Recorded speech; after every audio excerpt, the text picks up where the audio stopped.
2017 മുതൽ 2023 വരെയുള്ള ചോദ്യപേപ്പർ ഉത്തരക്കടലാസുകൾ മുഴുവൻ തന്നെ നശിപ്പിക്കാൻ വേണ്ടി പോവുകയാണ്.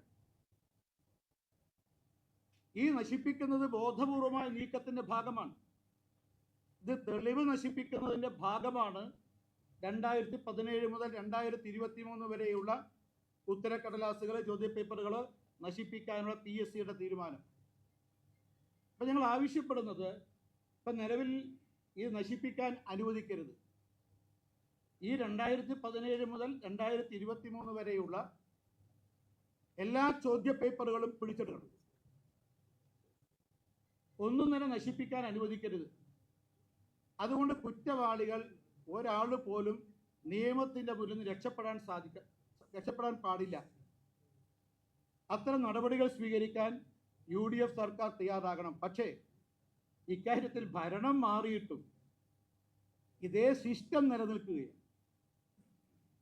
ഭരണത്തിൽ മാറ്റം വന്നു, പക്ഷെ സംവിധാനത്തിൽ യാതൊരു മാറ്റവും വന്നിട്ടില്ല. ഇതുകൊണ്ടാണ് ഞങ്ങൾ പറയുന്നത് LDF UDF രണ്ടല്ല ഒന്നാണ് എന്ന്. കൂടുതൽ കാലം കാത്തിരിക്കേണ്ടി വന്നില്ല. UDF അധികാരത്തിൽ വന്നിട്ട് ഒരു മാസത്തിനുള്ളിൽ തന്നെ കേരളത്തിലെ ജനങ്ങൾക്ക് ബോധ്യപ്പെട്ടിരിക്കുകയാണ്. PSCൻ്റെ ക്രമക്കേടുകൾ അനിശ്ചിതം തുടരുകയാണ്. അപ്പോൾ കേരളത്തിൽ ഈ നിയമസഭാ തെരഞ്ഞെടുപ്പിന് ശേഷം അധികാര കൈമാറ്റം ഉണ്ടായില്ല, മറിച്ച് പദവികൾ പരസ്പരം കൈമാറുക മാത്രമാണ് ചെയ്തത്.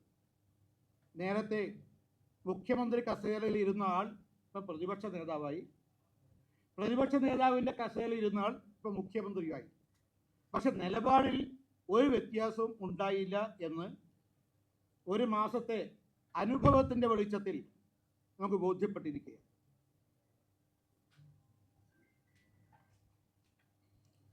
രണ്ടാമത്തെ കാര്യം,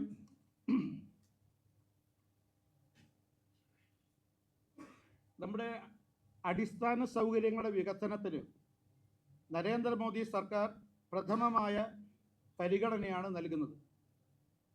അതിൻ്റെ ഭാഗമായിട്ടാണ് റെയിൽവേ വികസനം, ഹൈവേ വികസനം, സീപോർട്ട്, എയർപോർട്ട് വികസനം.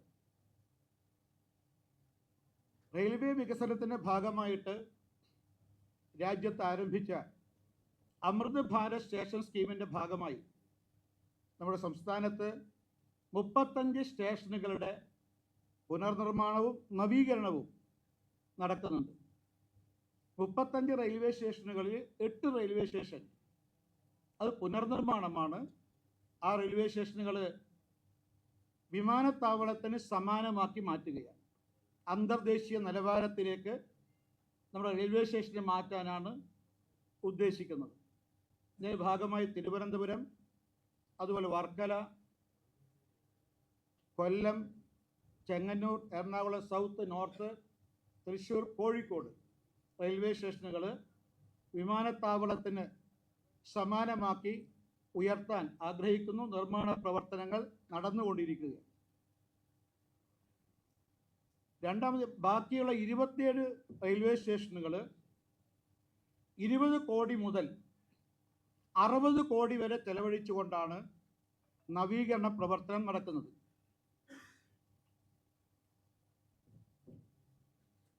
ഈ നവീകരണ പ്രവർത്തനം പൂർത്തിയാക്കിയ 6 റെയിൽവേ സ്റ്റേഷനുകളുടെ ഉദ്ഘാടനം നാളെ വൈകുന്നേരം ബഹുമാനപ്പെട്ട പ്രധാനമന്ത്രി ഓൺലൈനായിട്ട് നിർവഹിക്കുകയാണ്. കേരളത്തിൽ 6 റെയിൽവേ സ്റ്റേഷനുകളുടെ, നവീകരിക്കപ്പെട്ട 6 റെയിൽവേ സ്റ്റേഷനുകളുടെ ഉദ്ഘാടനമാണ് നാളെ പ്രധാനമന്ത്രി ഓൺലൈൻ മുഖാന്തരം നിർവഹിക്കുന്നത്. അതിലൊന്ന് തിരുവനന്തപുരം റെയിൽവേ ഡിവിഷൻ്റെ ഭാഗമായിട്ടുള്ള Angamaly Chalakudy railway station, Palakkad railway ഡിവിഷൻ്റെ ഭാഗമായിട്ടുള്ള തിരൂര്, പരപ്പനങ്ങാടി, നിലമ്പൂർ റോഡ്, അതേപോലെ തലശ്ശേരി, ഈ 4 റെയിൽവേ സ്റ്റേഷനുകൾ ഉദ്ഘാടനവും നാളെ നടക്കും.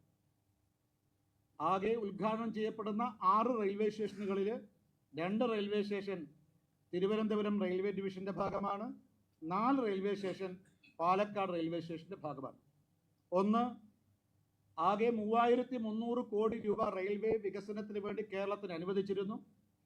അതിൽ ഏതാണ്ട് 2200 കോടി രൂപ റെയിൽവേ സ്റ്റേഷൻ്റെ നവീകരണത്തിനും പുനർനിർമ്മാണത്തിനും വേണ്ടിയാണ് ചെലവഴിച്ചിട്ടുള്ളത്.